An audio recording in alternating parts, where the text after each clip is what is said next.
Stay tuned for answers to the following questions.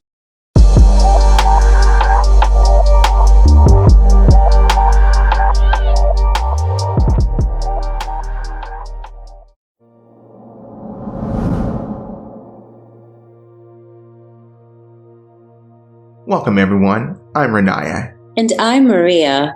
And this is Entree number 7 at the Café. And what exactly is today's special? A first helping of Voice of Man, Chapter 1, Part 1 of 8. Perfect. Let's read it then. You got it.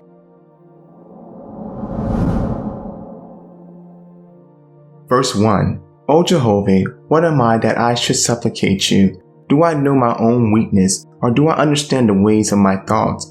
You have placed before me most wonderful creations. They impress me, and my senses rise up in the remembrance of the Almighty.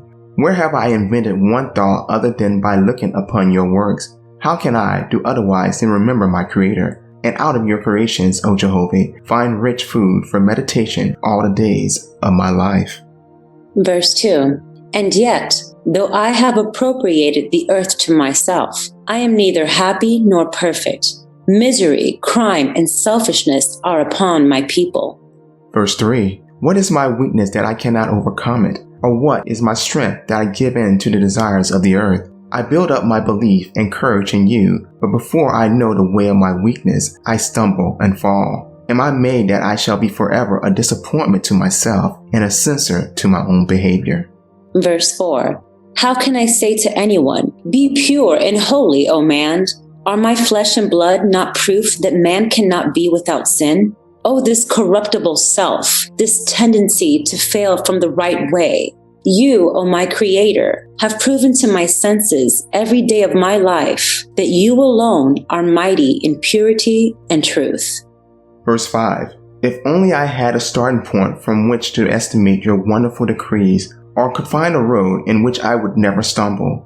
But yet, O Jehovah, I will not complain because of the way of your works. You have invented a limit to my understanding, by which I am reminded of you, to call upon your name. I perceive my own vanity, that were all knowledge mine, I would become less beholden to you. And with that, let's dive right into our 4-question deep analysis.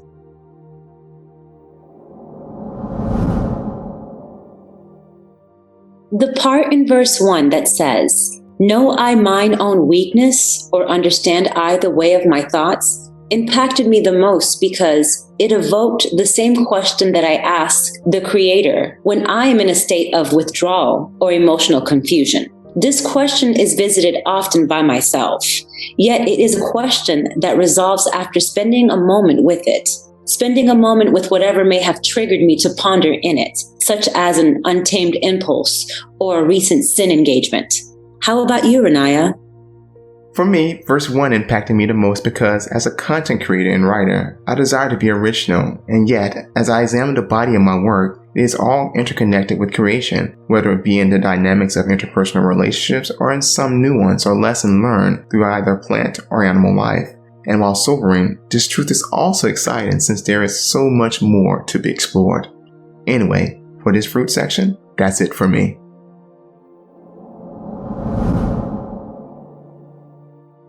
This passage affects my walk with the Creator by reminding me to be modest and humble at all times, because I am limited in my understanding, and His works are imperceptible. In the midst of my limited comprehension of the Creator's work, I am receptive to His love. I feel that I can share this comfort and assurance with others in my life when they confide with me their curiosity on this path, hoping to encourage others to venture deeper. How about you, Raniyah?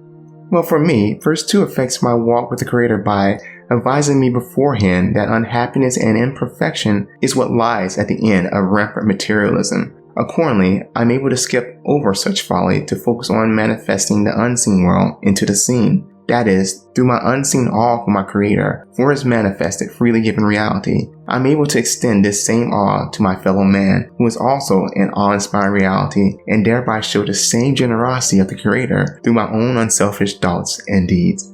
Anyway, for this veggie section, that's it for me.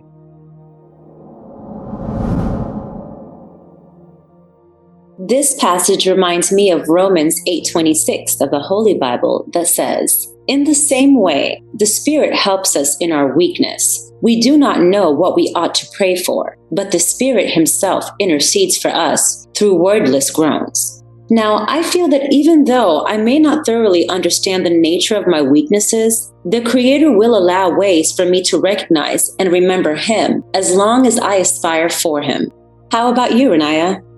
For me, verse 4, where it states, "Oh, this corruptible self, this tendency to fall from the right way," reminds me of Romans chapter 7, verse 24, which states, "O wretched man that I am, who shall deliver me from the body of this death?" In other words, men of all ages have suffered from the same weaknesses of the flesh, so that no one can say they had it easier back then. Indeed, if anyone has it easier, it's us. Anyway, for this protein section, that's it for me.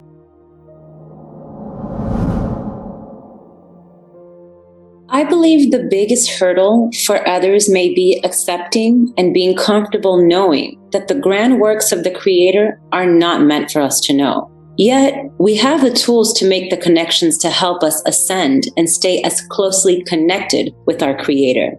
How about you, Raniyah? For me, the biggest hurdle I believe others will have is in verse 5, where it states that were all knowledge mine, I would become less beholden to you, Jehovah. Why? Because many people believe they would actually be close to the Creator if He had given man all knowledge up front without a struggle. And yet, without a struggle to know, and without time and experience to weigh the pros and cons of each decision, there will be constant warfare as each all-knowing offspring would consider itself to be all-important. Thus, pride would reach new heights and consideration is lowest. Anyway, for this fiber section, that's it for me.